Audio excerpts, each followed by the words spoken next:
स्वागत है दोस्तों आप सभी लोगों का फैक्ट आर्कर पर। आज टीम इंडिया वर्सेस बांग्लादेश का जो सीरीज चल रहा है उस पे बातें प्लस ऑक्शन के बारे में बात होगा। तो इंडिया वर्सेस बांग्लादेश का मैच जो कि पिछले 3 दिनों से पहला दिन जो 35 ओवर का मैच हुआ था जिसमें बांग्लादेश ने 107 रनों पे 3 विकेट गंवाए हुए थे। उसके बाद दूसरा दिन एक भी बॉल नहीं फेंका गया और तीसरा दिन भी एक भी बॉल नहीं फेंका गया। उसके बाद आता है चौथा दिन जब मैच स्टार्ट होता है तो सबके मन में एक ही ख्याल होता है जो कि सब लोग को पता है, इवन प्लेयर भी ये जानते थे कि मैच ड्रॉ की ओर बढ़ रहा है। बट इंडिया ने इतना फाइट कह सकते हैं, डोमिनेट किया बांग्लादेश पर कि बांग्लादेश जब बैटिंग करने आई तो उनका विकेट धड़ाधड़ विकेट गिरते गए और जो बांग्लादेश की टीम है पूरी 233 रन पे ऑल आउट हो गई। अब जब बांग्लादेश की जो पूरी टीम 233 पे ऑल आउट हुई उसके बाद बैटिंग आई इंडिया की। तो जब इंडिया की बैटिंग आई तो उसमें स्टार्ट होता है यशस्वी जायसवाल और रोहित शर्मा से।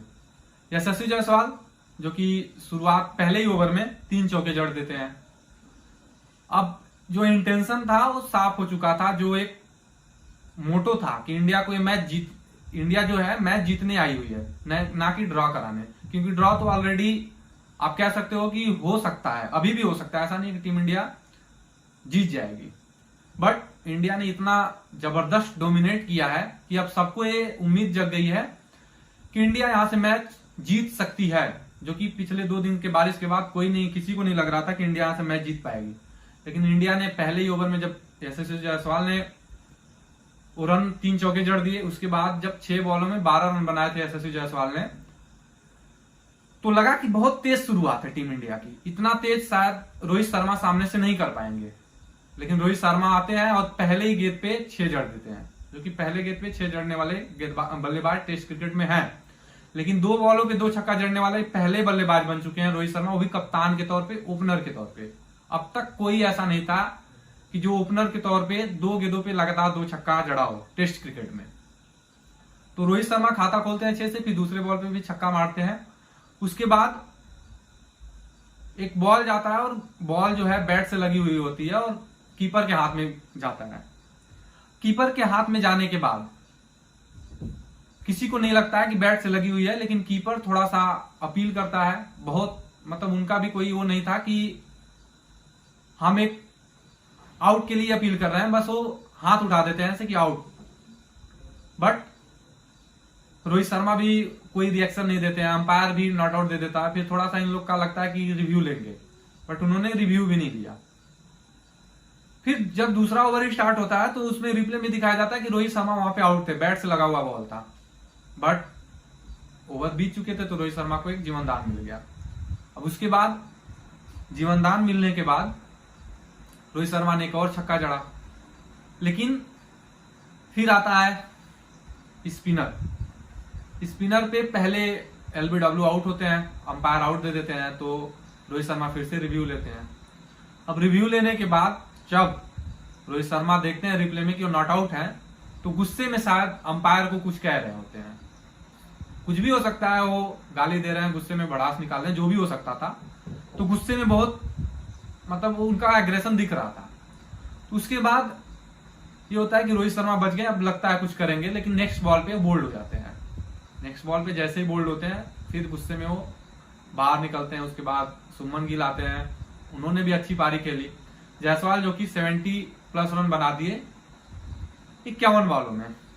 और इसके बाद जब टीम इंडिया का स्कोर टोटल 285 हुए, और उसके बाद जब बांग्लादेश आई तो उन्होंने भी मतलब वहां से तो ये था कि आज बांग्लादेश एक भी विकेट नहीं गिराएगी, मतलब आउट नहीं होंगे, लेकिन वहां पे भी 2 विकेट गिर गया। अब यहां से इंडिया का पलड़ा जो है भारी हो चुका है और इंडिया आसानी से, शायद आप नहीं कह सकते हो, लेकिन यहां से इंडिया का मैच जीतना पॉसिबिलिटी जो 90% ये था कि ये मैच ड्रॉ होगा, 10% ही रिजल्ट का चांस था, और वो बढ़ के 90% इंडिया का चांस जीतने का भी हो गया है, क्योंकि इतना अच्छा आज का दिन रहा है इंडिया के लिए।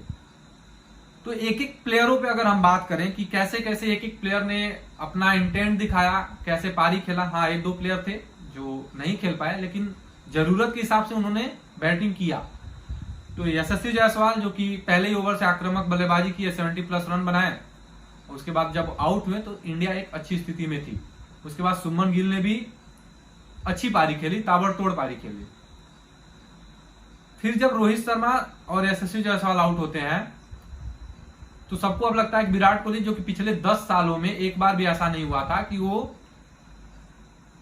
4 नंबर पे बल्लेबाजी किए हों। लास्ट टाइम जब उन्होंने 4 नंबर पे बल्लेबाजी किया था तो उस समय 2013 में सचिन तेंदुलकर का टेस्ट क्रिकेट का वो आखिरी मैच था, तब उन्होंने 4 नंबर पे बल्लेबाजी किया था। उसके बाद वो समय आ जाया क्योंकि इंडिया का यह सोच था कि इंडिया तेज खेलेगी। तो 4 नंबर पे ऋषभ पंत आते हैं। ऋषभ पंत कुछ खास नहीं कर पाते हैं। फिर जब टी ब्रेक होता है तो ऋषभ पंत और शुभमन गिल वापस ड्रेसिंग रूम में जाते हैं। फिर रिटर्न आते हैं जब, तो ऋषभ पंत और शुभमन गिल थोड़ा सा पार्टनरशिप बढ़ाते हैं। फिर विकेट गिरता है शुभमन गिल का, तो विराट कोहली आते हैं। अब विराट कोहली का क्या था कि धीरे धीरे पहले 1-2 बॉल देखते हैं, फिर सिंगल लेते हैं, लेकिन एक समय ऐसा आता है कि बॉल को डिफेंस करते हैं, ऋषभ पंत दौड़ के आते हैं आगे, विराट कोहली भी दौड़ते हैं। वहां पे क्या होता है, विराट कोहली छोड़ चुके थे, मतलब ये हो गया था बीचों बीच वो खड़ा हो गए। अब वहां से तो उनका आउट होना तय था क्योंकि रन आउट होने का पूरा चांस था, और गेंदबाज जो था बॉल उसके हाथ में भी था, वो विकेट के एकदम पास में भी था, और जो विराट कोहली थे क्रीज के बीचों बीच थे। तो वहां से तो विराट कोहली का आउट होना तय था, लेकिन गेंदबाज उस समय जो एक होता है कि दिमाग लगा के उस समय जिस चीज दिमाग होता है वो नहीं लगा, और जो उनको आराम से वो स्टंप को मतलब आराम से टच कर सकते थे, उन्होंने बॉल को थ्रो किया और बॉल नहीं लगी। उसके बाद भी टाइम था कि कीपर भी अगर बॉल लेकर हिट करे तब भी विराट कोहली आउट हो जाते।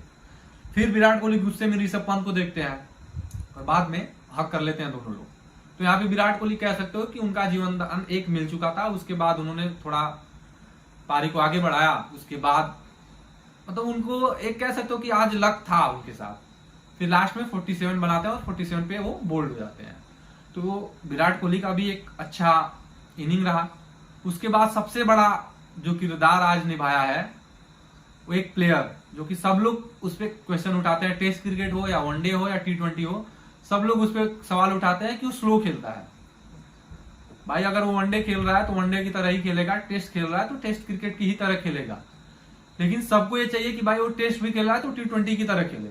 उस प्लेयर का नाम आप लोगों को पता चल ही गया होगा, KL राहुल के बारे में मैं बात कर रहा हूँ। KL राहुल जो कि आते ही मतलब उनका ये नहीं कि कभी वो बड़ा शॉट खेले, वो मतलब ग्राउंड शॉट खेलते हैं।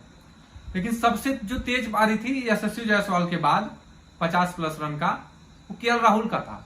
लेकिन एक बार भी ऐसा नहीं लगा कि वो कोई किसी सामने वाले गेंदबाजों को या फील्डरों को चांस दे रहे हैं कि अपना विकेट थ्रो करके जाए। तो KL राहुल ने अच्छी पारी भी खेली, 68 रन भी बनाए, और लगा भी नहीं कि वो मतलब विकेट फेंक रहे हैं या कोई चांस है। फिर जब जरूरत था, जब इंडिया को जरूरत था तेज खेलने का, तो उन्होंने खेला भी और अपना विकेट फेंक के चले गए। उसके बाद आते हैं जडेजा, उन्होंने कुछ खास नहीं किया। उसके बाद अश्विन आते हैं, अश्विन भी उतना अच्छा प्रदर्शन नहीं कर पाते हैं। तो फिर लास्ट में होता है कि टीम इंडिया जो कि 285 पे लास्ट में आकाशदीप आते हैं और विकेट 2 छक्के भी जड़ देते हैं। 2 छक्के जड़ने के बाद उसके बाद क्या होता है कि जब आकाशदीप का विकेट गिरता है तो टीम इंडिया वहां पे डिक्लेयर कर देती है। फिर बांग्लादेश आती है, 26 रनों पे 2 विकेट गिरता है, और अब उम्मीद बढ़ जाती है कि टीम इंडिया जो अगले दिन आएगी तो बांग्लादेश का सबसे पहले तो 8 विकेट खत्म करने की कोशिश करेगी, उसके बाद टीम इंडिया मैच जीत जाएगी। और पूरा चांस है, इंडिया का माहौल बना चुकी है टीम इंडिया कि आसानी से मैच जीत सके, क्योंकि बांग्लादेश आज पूरी तरीके से नीचे गिरी हुई थी। और कल का जो पिच होगा वो भी कुछ ऐसा ही रहेगा कि शायद बांग्लादेश के जो बल्लेबाज हैं वो अच्छे से उस बॉल को खेल ना पाए, क्योंकि अश्विन और जडेजा जो स्पिनर है, बॉल जो है असमतल, जो आप कह सकते हैं कि उछाल जो है कभी नीचे कभी ऊपर रह रही है बॉल। तो ये सब चीजें कल के मैच में, कल के पारी में देखा जाएगा। बांग्लादेश भी बैटिंग करेगी और इंडिया भी बैटिंग करेगी, ये तो तय है, क्योंकि 8 विकेट तो बांग्लादेश का गिरेगा ही गिरेगा। अब वो कितने देर में गिरेगा वो कल पता चलेगा। तो बस आज के लिए इतना ही था। तो अगर आप लोग को वीडियो अच्छे लग रहे हैं तो लाइक करें, चैनल को सब्सक्राइब करें, बेल आइकन को दबाना बिल्कुल ना भूलें। धन्यवाद।